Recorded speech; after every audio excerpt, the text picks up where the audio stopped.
Class 10th कैसे हैं आप सब। उम्मीद करती हूँ आप सब खैरियत से होंगे और अपना सबक याद कर रहे होंगे। तो आज हम अपना नेक्स्ट चैप्टर पढ़ते हैं जिसका नाम है अक़ीदा आखिरत। अक़ीदा आखिरत में क्या है ये हम लोगों ने देखना है। अक़ीदा आखिरत में इसके दलाइल हैं, जन्नत क्या है, जहन्नुम क्या है, इसके अलावा हौज़ कौसर क्या है, जन्नत और जहन्नुम में लिए जाने वाले कौन से अमाल होंगे जिनका जायज़ा लिया जाएगा। ठीक है, इसके अलावा आखिरत की तैयारी के बारे में हकीकी कामयाबी पाने वाले कौन होंगे, ये सारा कुछ आज हम इसमें पढ़ेंगे। मुख्तसर सवालात के जवाबात देते हैं।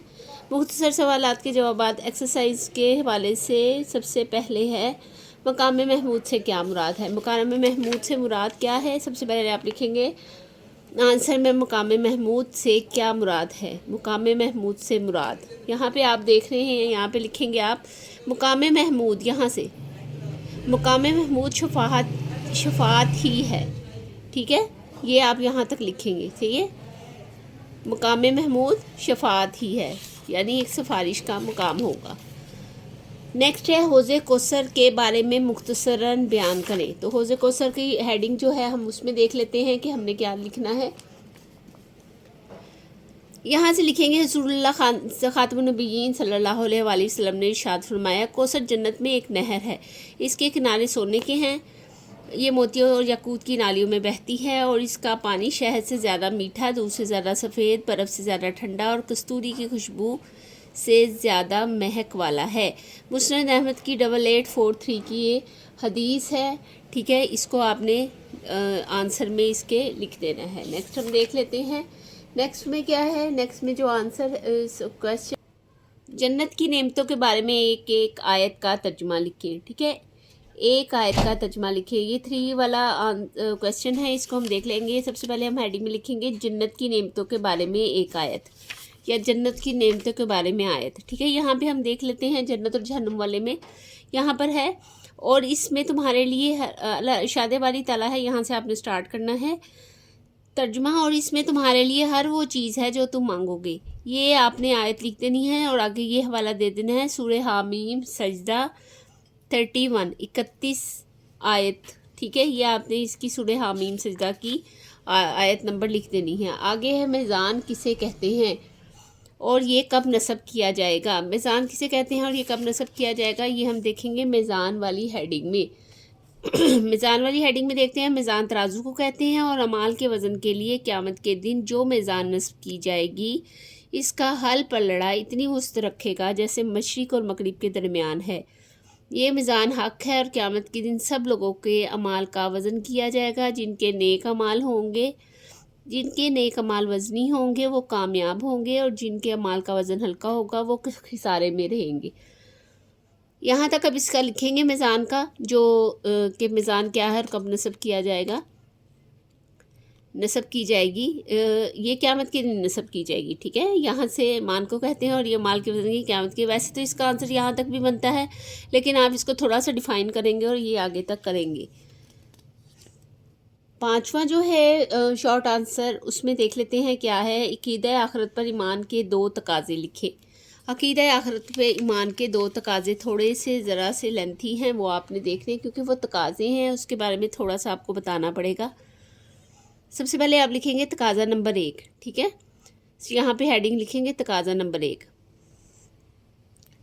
ये जन्नत दुनिया में अल्लाह ताला की अताअत करने वालों के लिए तैयार की गई है। जन्नत की खूबसूरती के बारे में हदीस से कुदसी है। आप खातमुन नबिय्यीन सल्लल्लाहु अलैहि वसल्लम ने इरशाद फरमाया कि अल्लाह ताला का फरमान है कि मैं अपने बंदों के लिए वो कुछ तैयार कर रखा है जिसे ना किसी आँख ने देखा है, ना किसी कान ने सुना है, और ना किसी इंसान के दिल में इनका ख्याल तक गुजरा है। तकाज़ा नंबर 2, अल्लाह ताला के नाफरमानों का आखिरत में ठिकाना दोज़ख होगा, जहाँ अज़ाब की मुख्तलिफ़ कैफियत होंगी। इंसानों को इनके अमाल की बुनियाद पर सज़ाएं दी जाएंगी और मुजरमों को ज़ंजीरों में जकड़ा जाएगा। ठीक है, आग में जला दिया जाएगा, लोहे के कोड़े बरसाए जाएंगे, पीने को पीप और खाने को थोड़ दिया जाएगा जिसे वो खा पी नहीं सकेंगे। इस अज़ाब के डर से वो मौत की ख्वाहिश करेंगे, लेकिन मौत भी इनको नहीं आएगी। انسان سوچے گا کہ کاش موت ہی آ جائے، لیکن دوستیوں کے سامنے موت کو ذبح کر دیا جائے گا اور کہا جائے گا اے جنتیوں تمہیں موت نہیں آئے گی، اور اے جہنمیوں اب تمہیں بھی موت نہیں آئے گی۔ صحیح بخاری کی 6548 یہ حدیث ہے، آپ نے اس کو لکھ لینا ہے حوالہ نمبر کے ساتھ۔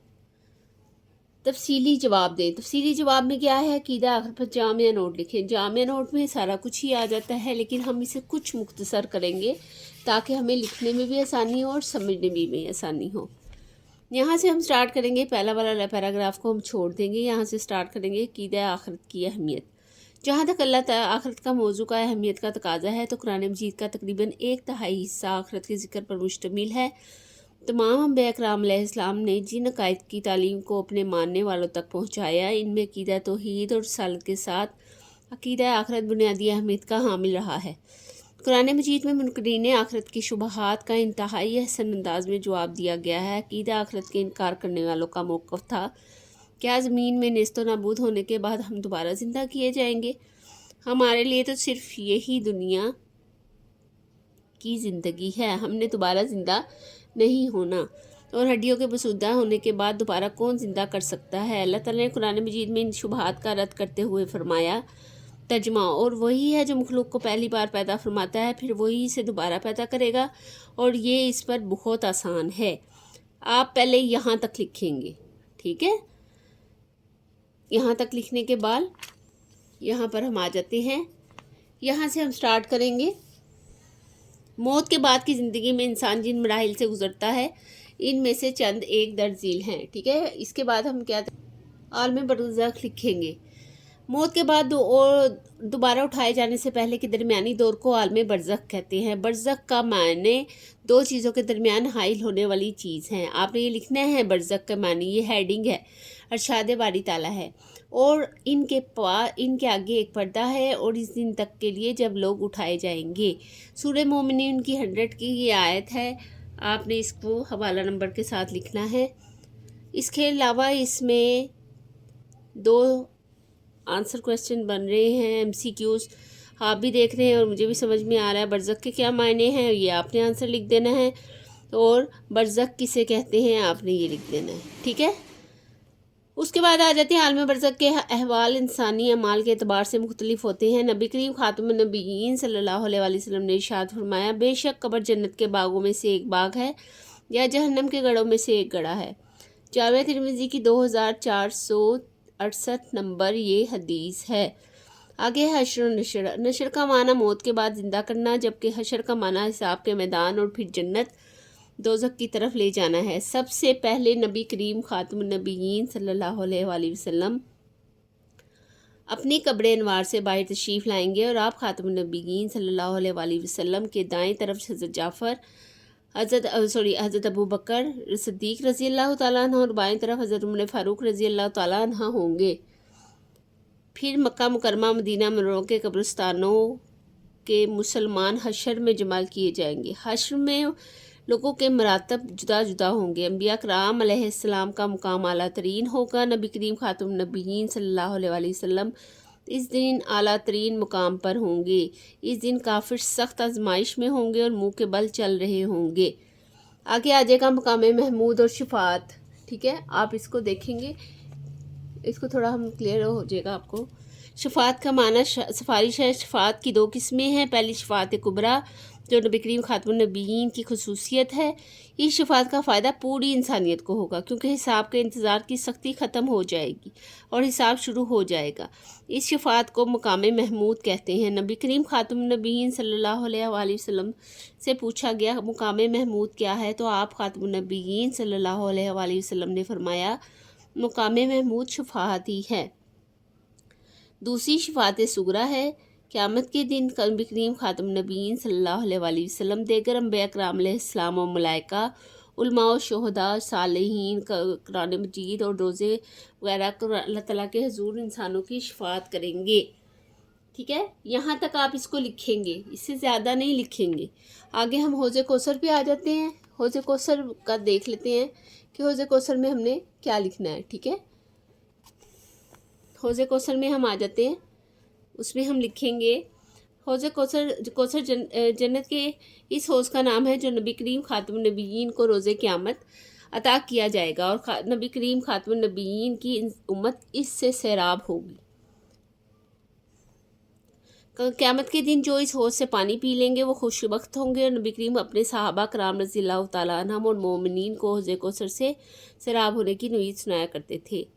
हौज़ कौसर की सिफ़ात बयान करते हुए रसूलुल्लाह खातमुन नबीयीन ने इरशाद फरमाया, कौसर जन्नत में एक नहर है, इसके किनारे सोने के हैं, ये मोतियों और याकूत की नारियों में बहती है। इसका पानी शहद से ज़्यादा मीठा, दूध से ज़्यादा सफ़ेद, बर्फ़ से ज़्यादा ठंडा और कस्तूरी की खुशबू से ज़्यादा महक वाला है। मुस्नद अहमद की 8843वीं ये हदीस है। आगे मीज़ान में आ जाएंगे। मीज़ान तराजू को कहते हैं और अमाल के वज़न के लिए क़यामत के दिन जो मीज़ान नस्ब की जाएगी इसका हर पलड़ा इतनी वुस्त रखेगा जैसे मशरिक़ मगरिब के दरमियान है। ये मीज़ान हक है और क़यामत के दिन सब लोगों के अमाल का वज़न किया जाएगा। जिनके नेक अमाल वज़नी होंगे वो कामयाब होंगे और जिनके अमाल के वज़न का हल्का होगा वो खसारे में रहेंगे। इरशाद बारी ताला है, और क़यामत के दिन हम इंसाफ के तराजू रखेंगे तो किसी पर जुल्म ना किया जाएगा। सूरह अंबिया की 47वीं ये आयत है। आगे है तर्जुमा। नबी करीम खातमुन नबीयीन सल्लल्लाहु अलैहि वसल्लम ने इरशाद फरमाया, अच्छे अखलाक से ज़्यादा भारी मीज़ान में कोई चीज़ नहीं। सुनन नबी दाऊद की 4799 ये हदीस है। आपने हवाला नंबर बच्चों लाजमी लिखना है, इससे बहुत अच्छा इंप्रेशन पड़ता है और आपको याद रहता है। आगे है जन्नत और जहन्नम। ठीक है, हिसाब के बाद जन्नत और जहन्नम के मुस्तहिक अपने अपने ठिकानों पर चले जाएंगे। जन्नत अल्लाह ताला की शान रहीमी और जहन्नम अल्लाह ताला की कहार और जब्बार होने का मज़हर है। जन्नत बेइंतहा खूबसूरत मुकाम है जहाँ इंसान को वो सब मिलेगा जिसकी वो ख्वाहिश करेगा। अल्लाह ताला इरशाद बारी ताला है तर्जुमा, और इसमें तुम्हारे लिए हर वो चीज़ है जो तुम मांगोगे। ये जन्नत दुनिया की अल्लाह ताला की अताअत करने वालों के लिए तैयार की गई है। जन्नत की खूबसूरती के बारे में हदीस कुदसी है। आप खातमुन नबीयीन सल्लल्लाहु अलैहि वसल्लम ने इरशाद फरमाया कि अल्लाह ताला का फरमान है, मैंने अपने नेक बंदों के लिए वो कुछ तैयार कर रखा है जिसे ना किसी आँख ने देखा है और ना किसी कान ने सुना है और ना किसी इंसान के दिल में इनका ख्याल तक गुजरा है। अल्लाह ताला के नाफरमानों का आखिरत में ठिकाना दोज़ख होगा जहाँ अज़ाब की मुख्तलिफ कैफियत होंगी। इंसानों को इनके अमाल की बुनियाद पर सजाएं दी जाएंगी। मुजरमों को जंजीरों में जकड़ा जाएगा, आग में जला दिया जाएगा, लोहे के कोड़े बरसाए जाएंगे, पीने को पीप और खाने को छोड़ दिया जाएगा जिसको वो खा पी नहीं सकेंगे। इस अजाब के डर से वो मौत की ख्वाहिश करेंगे लेकिन इनको मौत नहीं आएगी। इंसान सोचेगा कि काश मौत ही आ जाए, लेकिन दोस्तियों के सामने मौत को ज़िबा कर दिया जाएगा और कहा जाएगा, ए जहन्नमियों तुम्हें मौत नहीं आएगी और ए जहन्नमियों ए जन्नतियों तुम्हें मौत नहीं आएगी और ए जहन्नमियों अब तुम्हें भी मौत नहीं आएगी। सही बुखारी में 6548 हदीस है। ये यहाँ तक हमारा लॉन्ग आंसर ख़त्म हो जाएगा। पहला वाला पैराग्राफ बच्चों आपने नहीं लिखना, बाकी आपका सारा आएगा। आप इसे अपने अल्फाज में भी लिख सकते हैं मुख्तसर करके, लेकिन हेडिंग्स आपको याद होनी चाहिए। ठीक है, आगे है मश्क में हम देख लेते हैं। दुरुस्त जवाब का इंतखाब करें। मरने के बाद इंसान की सबसे पहली मंजिल आलम बरज़ख है। अक़ीदा तौहीद और रिसालत के साथ बुनियादी अहमियत का हामिल अक़ीदा है। फ़रिश्तों पर ईमान, आखिरत पर ईमान, तकदीर पर ईमान या आसमानी किताबों पर ईमान। ठीक है, इसमें आएगा आखिरत पर ईमान। मौत के बाद नशर का मतलब माना है मौत के बाद ज़िंदा करना। हशर के दिन काफिर चल के आएंगे मुंह के बल। नबी करीम सल्लल्लाहु अलैहि वसल्लम कब्र मुबारक से बाहर तशरीफ़ लाएंगे तो आप खातमुन नबीयीन सल्लल्लाहु अलैहि वसल्लम के दाएं तरफ होंगे हज़रत अबू बकर रज़ियल्लाहु ताला अन्हा। उम्मीद करती हूँ कि आज की सारा सबक आपको अच्छे से समझ आया होगा। रीडिंग सारी करने का मकसद यही होता है कि आपको इनके जो मुश्किल अल्फाज हैं वो समझ में आ जाएं और कहीं आपको मसला ना हो। अगर आपको इसमें किसी किस्म का मसला है या परेशानी है तो मुझे बताइएगा। इसका जो इम्पोर्टेंट क्वेश्चन है वो लास्ट वाला है, अक़ीदा आखिरत पर जामिया नोट लिखें। ये बहुत इंपॉर्टेंट है, आपने इसको लिख लेना है कि ये इंपॉर्टेंट है, इसके नोट्स में लिख लेना है। ठीक है, उम्मीद करती हूँ आज की वीडियो आपको पसंद आई होगी اور آپ اسے اچھے سے یاد کریں گے، اور اپنا بہت سارا خیال رکھیں، بیل آئیکن پریس کر دیں تاکہ ہر نئی آنے والی ویڈیو تک آپ باخبر رہ سکیں، اور اپنے ان دوستوں سے شیئر کریں جنہیں اس میں پرابلم آ رہی ہے۔ ملتے ہیں اگلی ویڈیو میں، تب تک کے لیے اللہ حافظ۔